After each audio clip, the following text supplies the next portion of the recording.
Hey guys, welcome back to Sense or Sense. My name is Evan, and today I want to bring you a bit of an interesting video that's a little different than what I've done in the past.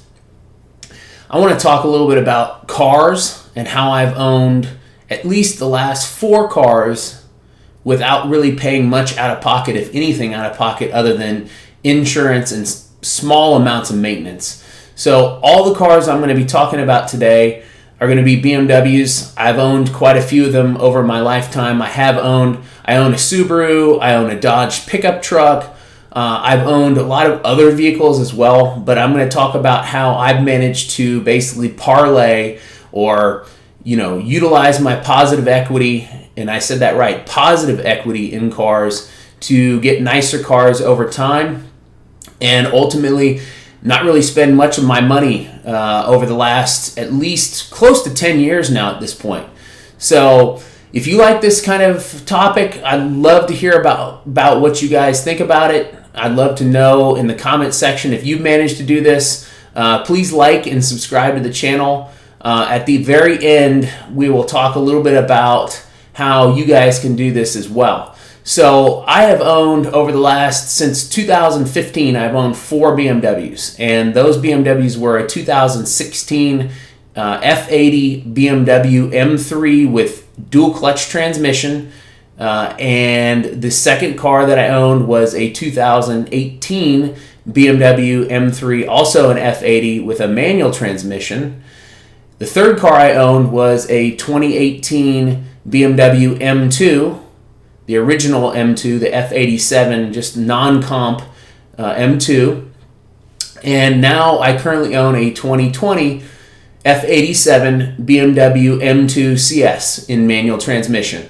And all 4 of these vehicles I've purchased new with the exception of the original M2, the 2018 original M2. So going back to my 2016 BMW M3 with dual clutch, my wife and I managed to take advantage of the European delivery program before BMW did away with it in 2015. We picked that car up in December of 2015 over in Europe and drove it for 2 weeks. It was phenomenal. It was a great time.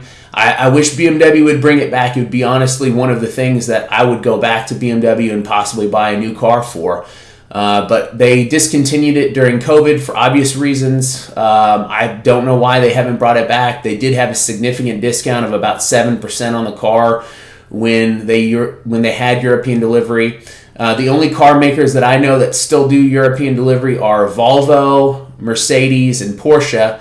And all the other makers have pretty much done away with it over the years. And I believe that Volvo might be the only one still doing a discount on their European delivery, although it's been a few years since I've looked into that. So Porsche doesn't give you a discount. They let you go and pick it up from the factory. They give you a factory tour, and you still get to drive your brand new Porsche in Europe, which is phenomenal. So anyway, going back to my 2016 BMW M3, I bought that car for $53,000 after all the discounts. I think the sticker was pretty close to $60,000 because of the European delivery. I got all the discounts. I kept the car for about 2.5 years until I traded it in on my 2018 M3. And the 2018 M3, I traded in the 2016 for exactly $53,000, so I lost $0 in that transaction. Drove it for 2 years, about 20,000 miles.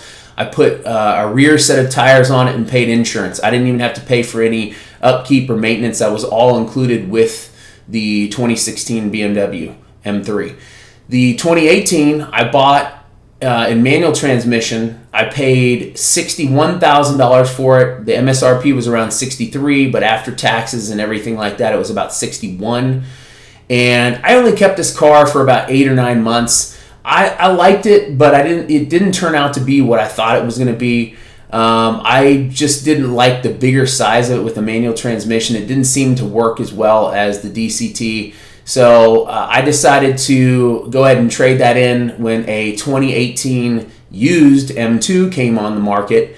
And that 2018 M2 came around, and I went to the dealer locally in Dallas, and I asked them if they could give me a good trade on my 2018 M3. And because I had gotten a discount, they basically offered me $60,000 for the trade on the 2018 M3. So I lost roughly $1,000 overall. In Texas, we get a credit towards our trades for the taxes. So if we spend $60,000 on a new car and you have a trade of $60,000, you don't pay any sales tax. So that benefits us greatly here. So I was able to manage to, save the sales tax on all these vehicles pretty much as well. The used M2, I paid $53,000 for it, including taxes. It was a little higher than I wanted to, but it was the exact spec I wanted. It was a manual transmission. It had low miles. It was one owner car. It was really well maintained, and it had also had a downpipe put on it as well as an exhaust, which was several $1,000s. So I felt like that was a decent deal. I was going to do that anyway. I ended up keeping the 2018 M2 until January of 2021, so about 2 to 2.5 years. And I actually did an in and out with that car with a buddy of mine. If you don't know what an in and out is, it's basically where you use the dealer to essentially sell one of your cars to a third party. So in my case, it was to a buddy of mine who wanted my M2. He essentially went and did all the paperwork with the local BMW dealership. Then they applied those funds directly to my new 2020 BMW M2 CS. So he paid me $46,000 for that car, plus I got a trade credit. So overall, I ended up losing about $4,000 overall on the car. For owning it for 2.5 years, I put about 20,000 miles on it in that time. So I feel like I got my money's worth. I put 2 tires on it and paid for one small maintenance that was not covered under warranty. So no real expensive costs. It was a great car. And I moved on to my 2020 M2 CS. And my M2 CS, its original MSRP was $85,000. I got it for $81,500 with some discounts and some credits. Yes, I managed to get a rare car at a discount. It helps to know the right people. It also helps to be a loyal customer. So I then traded in the M2, like I said, for about $46,000 and got the credits for the trade. And overall, I believe it was around $84,000 to $85,000 for the M2 CS with the trade credit and the reduction in the overall taxes owed. So I did owe, obviously, the difference in taxes between 81 and 46. That's why the price was 81.5, but overall with taxes and everything, it was somewhere around 84. So I still got the car for less than MSRP, even with the taxes. And ultimately, that car has held its value. I think I can get around $85,000 for it, maybe a little bit more. It's in great condition, only has 7,200 miles on it. And so the moral of all of this is, for all you car buyers out there, go out and buy a nice car that's going to hold its value well. Porsches are known for doing this. Very high-end, rare BMWs are known for doing this. Classic cars are known for doing this. You can go buy some used classic, like an E46 M3 in really good condition. You can buy an old 2002, like the one up over here on this side of my shoulder. That side of my shoulder, right there, the one that I started out with when I was 16 years old. That car has done nothing but appreciate in value. So as long as you're holding value on these cars, I don't see a reason why, you have to pay for insurance and tires and things like that, but you've got to do that with regular cars anyway. So I've been able to buy essentially the last 4 cars, 3 new, 1 used, and overall I've spent around $5,000 on all 4 of those cars. And I think if I sold the car right now, my M2 CS, I could make a little bit of money and ultimately reduce that $5,000 down to a couple thousand, maybe $3,000 for ownership of 4 cars for roughly 10 years.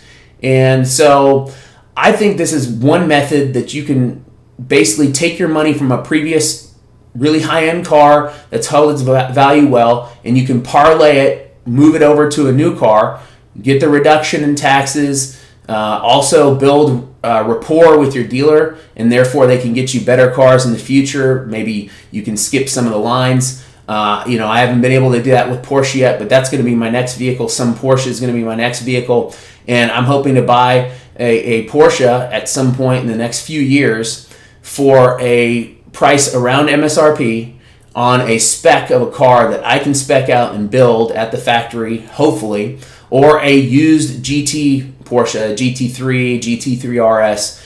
And I'm hoping that those cars will at least hold their value. In the case of the GT3 or the GT3 RS, they'll probably hold the value, go up a little bit depending on how they're spec'd. And that's how I've been able to buy cars for many years without having to put a lot down, spend a lot of money. I haven't had to maintain them a whole lot. You can buy most cars now with 3-year manufacturer service included in a lot of cases. My Subaru, I paid $3,000 to get essentially an extension of 4 years of service and maintenance as well as warranty. That seemed like an absolute bargain. So some of the keys to doing this are you take advantage of the warranties, the extended warranties, get a discount on the extended warranties. A lot of people don't know you can buy the extended warranties from any, say for BMW, you can buy them from any BMW dealership, even after the fact. In fact, you can buy them all the way up until the original manufacturer warranty is close to expiring in a lot of cases. So look into that stuff. These are the keys to buying nice cars, not paying a lot out of pocket, being able to drive nice vehicles and not have to spend a lot of money. Yeah, the insurance is probably the biggest cost, but you got to pay to play sometimes. And ultimately, if you're buying a standard vehicle and watching it depreciate a whole lot, that's worse off than buying a vehicle that holds its value pretty well. So be patient, wait for the right vehicle, buy what you want to after you've done a lot of research on a vehicle that will hold its value. And I think the best cars to look into for that are some special model BMWs like the M2 CS, the M5 CS, the M4 CSL, things like that, or the Porsche GT series, the GT3, the GT4, the GT3 RS, versions of that, the ST, if you're going to get up into the higher end. Even the Carrera T seems to be holding its value pretty well. So look into those vehicles. If you're into sports cars, you want to maintain the values, that's my advice to you guys. You can drive your vehicles for very little money. I appreciate you guys tuning in. I would love to know the comments on some vehicles that you've done this on or some vehicles you're thinking about. Maybe I can give you some advice on them. I appreciate you tuning in. This is Sense or Sense, and my name is Evan, and I hope to see you again real soon. Thank you.